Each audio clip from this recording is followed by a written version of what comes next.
comic book people out there, I finally finished up the Netflix series of Iron Fist. First, right off the bat, I'm going to say it is nowhere near as terrible as so many reviewers out there are making it out to be. I'm putting it in the title of this video, but just in case you haven't seen this series, I'm going to be giving some major spoilers, so you have been warned. Before I even think about going anywhere near the controversial decision to cast white actor Finn Jones as the part of Iron Fist, also known as Danny Rand, I want to talk about the story first. I will say this, the story itself was somewhat bland. There were points that I wanted to fast forward through because I kept getting tired of all of the business scenes they kept putting in there. I was particularly hoping that we'd see a bit more of a backstory on the lost city of Kunlun, or I always thought it was Kunlun, but I guess the series is saying it differently, but still, I would have loved to have seen a bit more of the city itself. We didn't get to see hardly anything at all, with the exception of seeing a young Danny Rand being beaten by some monks. I will say that I completely understand that Marvel didn't want to do the stereotypical routine and have an entire season dedicated to the origin of Iron Fist, but I feel like they really missed out on some really key scenes to show some of the backstory about what happened and how his training progressed. I've already read online that just about every single person on the planet hates the fighting sequences taking place. I don't know about choreography, I'm not a fighter, I'm not a dancer, so I didn't see all of these mistakes. It's very readily available to everyone else to see. I did get upset that he seemed to lose his ability to fight when he was fighting up against Harold Meacham, which for some reason or another is the final villain in this series. I did feel as though there was a huge lack of fighting taking place. This entire series is supposed to be based on martial arts, and we didn't get to see it anywhere near as much as I was hoping. The character of Colleen Wing was a badass fighter. In fact, I'd love to see a series based on her and maybe teaming up with Misty Knight. I would love to see a Daughters of the Dragon miniseries take place. There was a huge lack in the whole magic of the power of the martial arts taking place. We got to see Iron Fist's fists like light up here and there, but that was the extent, and I feel like they really should have put in a lot more to it. His powers are much more than just being able to punch through a wall. He's able to do a lot of other feats that they only touched on very briefly. I was happy with the idea that he was able to use the same ability to heal Colleen, but they really didn't go into any other abilities that he can do, and that was really disappointing. And I know Luke Cage was taken away at the end of his own series, but I would have loved to have seen some sort of cameo appearance in this series. Iron Fist and Luke Cage are supposed to be like bromantic partners. I'm really glad that Madame Gao's character had a huge part in this series. They hinted at her origin all the way back in Daredevil Season 1, but this one is exploring it much more and confirming that she's much older than she appears and much more powerful. Although they are milking her mysterious background to the fullest extent,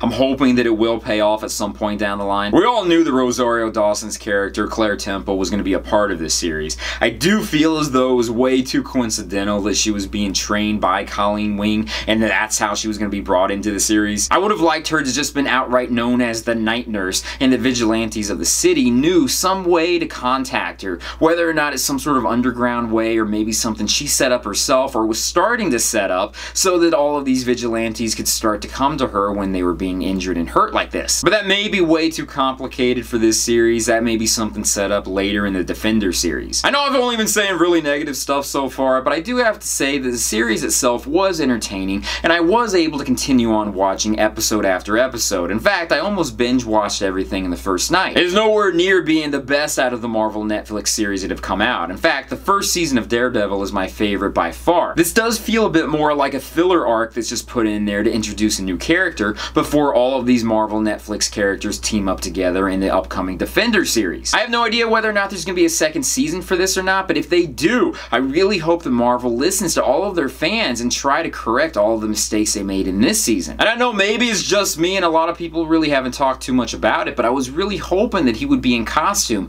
at the very end of this season. Maybe not in full costume, maybe being shirtless with the whole dragon tattoo on his chest and having a yellow mask over the top portion of his face. I think that would have been perfect. That is totally feasible, and that is something that could have been worked in. I want to point out that the actor Lewis Tan originally applied for the role of Iron Fist. When he didn't get the part, he was relegated to the role of Zhao Cheng. And luckily, we get the coolest fight out of the entire series that's delegated to him. His charisma and the way he holds himself up and his fighting skills, anyone out there, including me, can see that this guy was really incredibly awesome. I will openly admit that I wish that Lewis Tan did get the lead role of being Iron Fist. It probably wouldn't change the overall story, but at least we wouldn't have all the issues with the choreography and the fighting sequences, especially being that Lewis Tan has an incredible background in martial arts, as evidenced by the one scene where we have him fighting Danny Rand in this series. I'm really hoping that maybe we'll get another character introduced sometime down the line, like maybe Shang-Chi, Master of Kung Fu.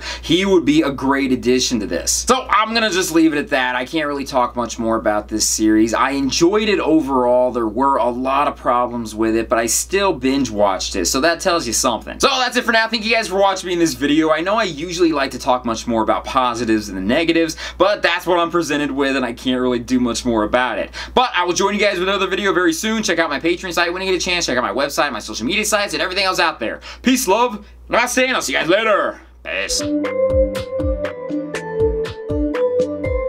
I really hated his beard this entire series. I don't know why. It was just something that really bugged me, and I'm glad they trimmed it up, but I feel like they should have shaved it off completely. At least that way we would have had him look a little bit more like his character from the comic book. But again, that's just my personal opinion.